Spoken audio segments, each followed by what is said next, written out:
सामने न्यूज में आपका स्वागत है। मैं हूं दीप्ति थापा। पश्चिम बंगाल के नादिया जिले में इंसानियत को शर्मसार करने वाली वारदात सामने आई है। रमनापुर में एक 72 वर्षीय बुजुर्ग नन के साथ पहले डकैतों ने लूट की और फिर सामूहिक दुष्कर्म को अंजाम दिया। इस घटना से गुस्साए लोगों ने सड़क जाम कर रेल को भी रोक दिया। वहीं सीएम ममता बनर्जी ने इस मामले में सीआईडी जांच के आदेश दे दिए हैं। सीसीटीवी के फुटेज से अपराधियों का पता लगाया जा रहा है। संतों का देश कहलाने वाले भारत में ये क्या, संतों के साथ ही बलात्कार, वो भी उम्र के आखिरी पड़ाव में। जी हाँ, पश्चिम बंगाल के नादिया जिले में कुछ ऐसा ही हुआ है। मामले की तह में जाएं तो मिशनरी स्कूल में कुछ बदमाशों ने धावा बोला था। बदमाश पहले लूटपाट करने लगे।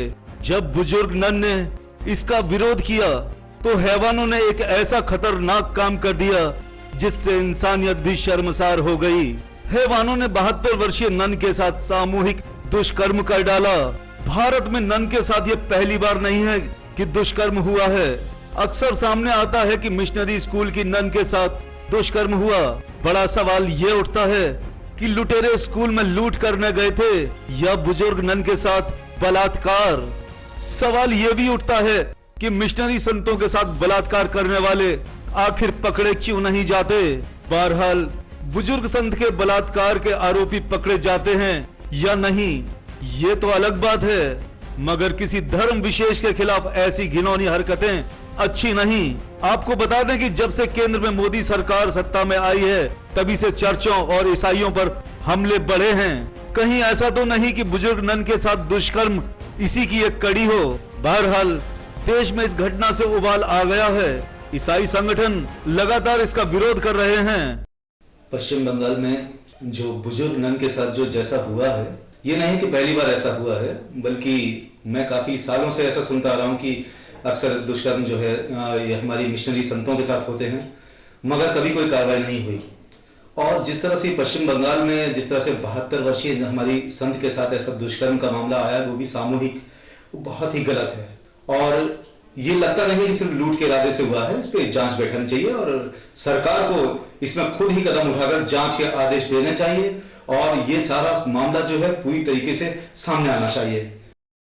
कि 14 मार्च को रात में 1 बजे Jesus and Mary convent Ranaghat में जो घटना हुई वो अपने आप में घटना नहीं, एक दुर्घटना है, जिसमें कि कुछ व्यक्तियों ने, अज्ञात व्यक्तियों ने अंदर जा करके सामान को लूटा है। उसके बाद 4 हमारी नन्स को बांध दिया और मदर सुपीरियर के कमरे में जाके, जो कि बीमार थी, बिस्तर पे थी, उनके साथ ऐसा कुकर्म किया है जिसके बारे में बात करते हुए भी शर्म आती है।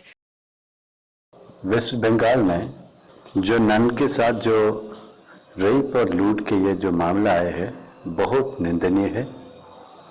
राष्ट्रीय ईसाई महासंघ इसकी निंदा करते हैं और ये मांग करते हैं कि देश में इस प्रकार की जो घटनाएं हो रही है इसकी जांच हो और विशेष रूप से महिलाओं पर ये जो अत्याचार हो रही है इसको रोकने के लिए शीघ्र प्रयास करना चाहिए।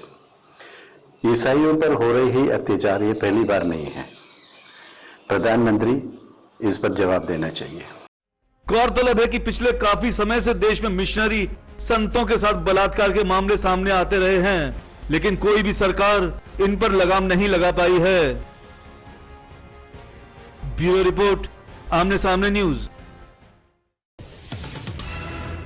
यूपी के बांदा जिले में सीएम अखिलेश यादव ने राजकीय मेडिकल कॉलेज के उद्घाटन के दौरान विपक्ष को आड़े हाथों लेते हुए बुराई करने से नहीं चुके और अपने पार्टी के कार्यों की खूब सराहना की। देखिए रिपोर्ट।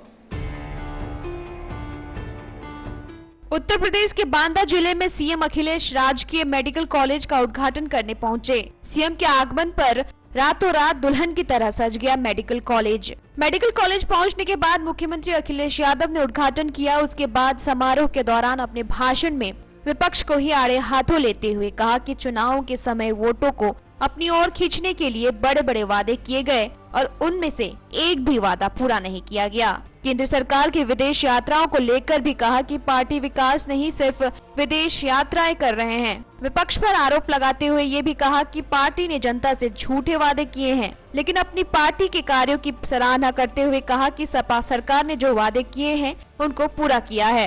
वहीं दूसरी ओर ओपीडी का उद्घाटन समारोह में राजकीय मेडिकल कॉलेज में निर्धारित की गई एचओडी आरती लाल चंदानी के वहां मौजूद न होने से उनके खिलाफ कड़ी कार्यवाही की गई। ब्यूरो रिपोर्ट, आमने सामने न्यूज, बांदा। ब्रेक का पॉलिटिक्स, क्राइम, स्पोर्ट्स। अगर इन खबरों पे है आपकी बारीक नजर, आपकी आवाज भी कर सकती है असर। बढ़ाएं अपनी आवाज का दायरा, बने आमने सामने न्यूज का हिस्सा। ब्रेक के बाद एक बार फिर आपका स्वागत है। महाराष्ट्र के वासिम जिले में एक महिला ने ससुराल वालों की प्रताड़ना से तंग आकर आत्महत्या कर ली। मृतका के ससुराल वाले 5 लाख रुपयों की मांग कर रहे थे। उसकी 2 बेटियां भी हैं जिनके सिर से अब मां का साया हमेशा के लिए हट गया है। देखिए पूरा मामला।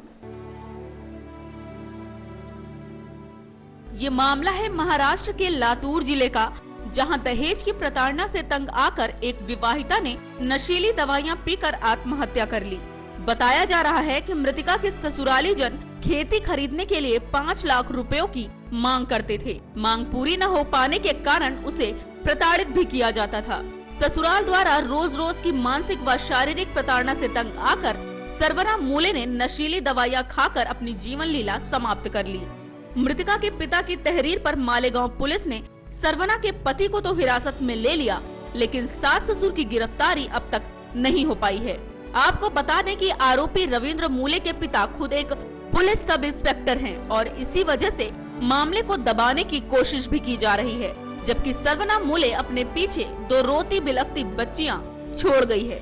लेकिन क्या बिन मां की इन बच्चियों को समय रहते न्याय मिल पाएगा या फिर खाकी वर्दी के रौब में दफन हो जाएंगी सरवना की यादें? ब्यूरो रिपोर्ट, आमने सामने न्यूज, वाशिम, महाराष्ट्र। यूपी के फरुखाबाद में दहेज मांगने का ऐसा मामला सामने आया है जहां लड़की दुल्हन बनकर तैयार बारात का इंतजार करती रही, मगर ऐन वक्त पर लाखों रुपए की नकदी की मांग को पूरा न कर पाने पर बारात दुल्हन को लेने ही नहीं आई। देखिए पूरा मामला। हाथों में मेहंदी और तन पर लाल जोड़ा डालकर अपने साजन का इंतजार करते करते आंखें पतरा गईं, मगर दूर तक कहीं ना बैंड बाजे की आवाज, ना घोड़े की टाप सुनाई दे रही थी। सुनाई दे रही थी तो बस बेवफाई की आवाज। शायद दहेज नामक दानव उनके सुनहरे सपनों को अब लील गया था। ये मामला है उत्तर प्रदेश के जिला फर्रुखाबाद का। यहाँ के थाना जहानगंज निवासी विश्राम सिंह ने अपनी पुत्रियों सीमा और प्रीति का रिश्ता थाना मोहम्मदाबाद निवासी रामोतार के पुत्रों सत्येंद्र और भूपेंद्र के साथ तय किया था। शादी से पहले होने वाले तिलक समारोह में लगभग 4 लाख रुपया भी खर्च किया था। 11 मार्च को तय समय पर बारात आनी थी, मगर बारात नहीं पहुंची। बात रामोतार से की गई तो उसने लड़की के पिता से दहेज में लाखों रुपए नकदी की बात रख दी। लाचार पिता शायद ये नहीं दे सका तो दहेज का दानव रामोतार ने बारात लाने से ही इनकार कर दिया। उधर जैसे ही प्रीति और सीमा ने यह सुना कि बारात नहीं आएगी तो उन्होंने भी एक खतरनाक फैसला ले लिया। दोनों ने घर में रखा कीटनाशक पी लिया। कीटनाशक पीते ही दोनों युवतियों की हालत बिगड़ने लगी। लाचार पिता दोनों को लेकर लोहिया अस्पताल पहुंचा, जहां दोनों की हालत नाजुक बनी हुई है। मैंने सब कुछ इंतजाम कर लिया, बारात व्यवस्था कर ली, खाने पीने के लिए ये लोग बारात नहीं लाए। मेरी लड़की ने कोई जहरीली दवा पी ली। वहीं पुलिस ने मामला दर्ज कर जांच शुरू कर दी है। देखना यह है कि दहेज के इन लोभियों पर कानून का डंडा चल पाता है या नहीं। फर्रुखाबाद से अमर साइमन की रिपोर्ट। इस बुलेटिन में फिलहाल इतना ही। कल फिर मिलेंगे कुछ अन्य खबरों के साथ। तब तक के लिए मुझे यानी दीप्ति थापा को दीजिए इजाजत। नमस्कार।